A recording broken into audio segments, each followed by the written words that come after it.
So now let's turn our attention to thinking about music making. What happens when people are making music? And so, one of our key goals of this class is to stop thinking about music in terms of art pieces and art forms with all these subdivisions and different status markings. So, it is very common for us to divide music into this is classical music, this is popular, this is folk, this is traditional. And one of the problems with this is that these classifications are often in a hierarchy where classical music is seen as the top supreme art form, popular music is seen as music for the masses, folk is sometimes seen as backwards or behind in the times, and as well as traditional. So there's a lot of assumptions. There are a lot of assumptions that come along with these subdivisions of music making. So, what Thomas Torino suggests we do is start thinking about music making not in terms of these strict divisions, right, in these categories, but think about it as a whole domain of activities with different purposes and goals, right? And so he suggests four main domains, I would say, of music making activity. Two of which are real-time musical performances, so live performance, and then the other two are part of recorded performances, so going into a studio or listening to something after the live performance is completed. So this brings us to the four fields of music making.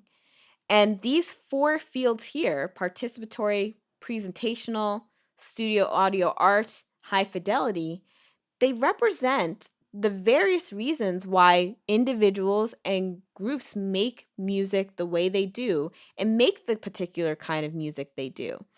Each field explores the different goals, the roles of people in the musical experience, and the values that people hold about music and music making.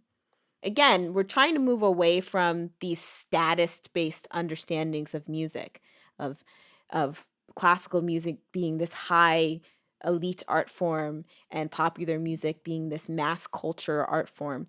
And we're really trying to understand the human side, right? Music as social life. So, what we'll focus on for this class and the next is the real time fields of music making. So, live performance, that being participatory and presentational performance. So, let's start with participatory performance. And participatory performances, key to these experiences and why people engage in this particular type of music making is because of the lack of divide between the artists or the performers and the audience.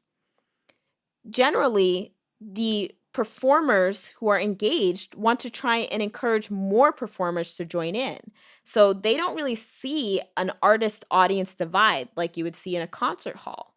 They really see the musical experience as having participants and potential participants, people they want to bring into the performance.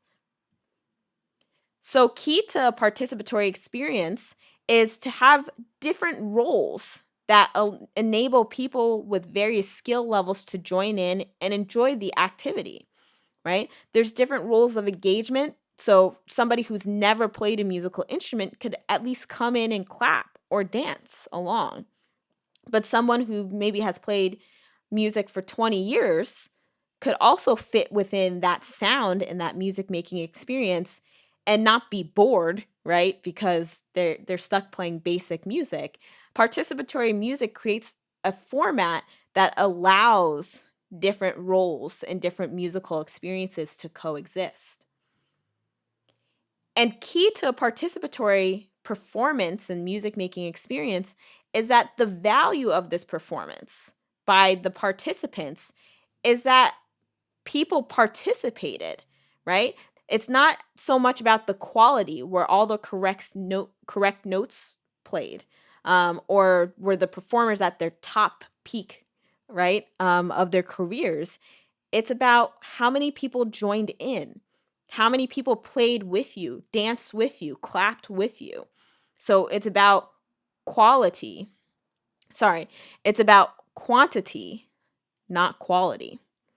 So let's check out this video of a drum circle here on the beach, pre-COVID, of course. And this is such a great example of a participatory performance here, because what you see are people joining in and out of the drum circle. There are some people off to the side who are just kind of hanging around. They're potential participants, not necessarily an audience. People will jump in and out to dance. Some people are going to sit down behind a drum at random, just start making noise and joining in. That strict divide between who is the performer and who is the audience member is really irrelevant here. So let's check it out.